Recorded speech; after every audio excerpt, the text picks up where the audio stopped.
today we're working on our methodology section. I'm Rebecca Farnum, this is Realism with Rebecca, and no, I am not going to read you word for word my methodology section of my thesis, because that would not be enjoyable for you or for me. We're not going to do that. However, I did think that I would take some time to talk about research ethics. This is something that's interesting to me, and that I think everyone should think about more than we have. History lesson. Here we go. In 1932, the United States Department of Health sponsored and helped administer the Tuskegee syphilis study. This is an examination of the effects of untreated syphilis on African American men, in which penicillin treatment was withheld from like 400 uninformed black men, most of whom thought they were getting treatment for bad blood. Not good. Even when penicillin became readily available, the men were not treated because they wanted to see what the syphilis would do. And then in 1946 and 47, the Nuremberg trials brought to light all of the awful things that were happening in Nazi concentration camps, experiments and tortures done on prisoners in the name of science and research. Now, these two incidents were hardly the first things to go down in the name of science that were less than ideal. But they were very much in the public light and kind of sparked the conversation of modern research ethics.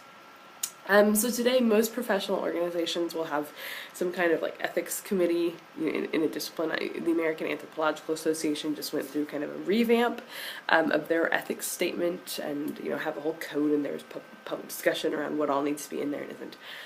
And research ethics are usually considered to be a series of stipulations and expectations for how a researcher is going to interact with and write about and give to or not give to, etc., people who are involved in their research. It's really meant to protect the people who are being researched, so that things like the Tuskegee syphilis study and the Nazi concentration camp experiments never go down again. This is very much a good idea. It's things like when an anthropologist or social scientist is in the field, they probably shouldn't have sex with someone who works for them. Or if you're in a position of power, you shouldn't have sex with them. Or if someone tells you, here's this piece of information, please don't say that I told you, and then you publish their names. Like, those would seem to be no-nos. Pretty obviously to us now.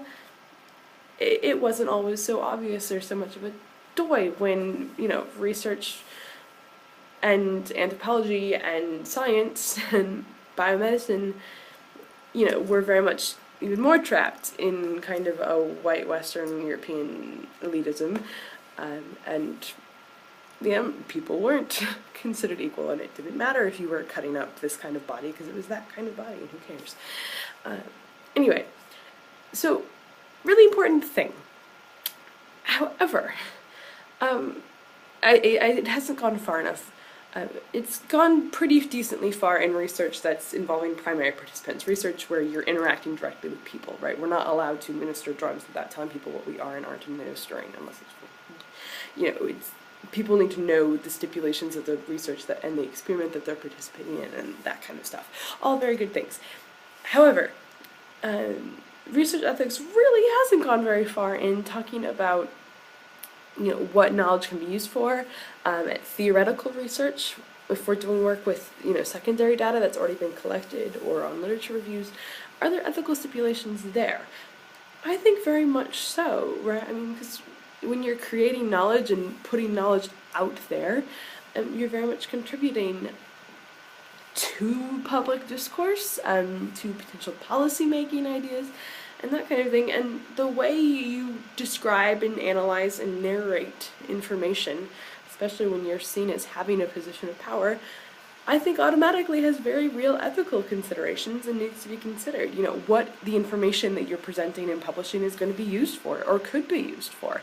And it may not always be your fault, but you do at least have to think about it and write about it and say, like, this is what this is intended for, and here's where maybe it could go badly, and let's make sure that doesn't happen. So my theoretical dissertation does include an ethical section.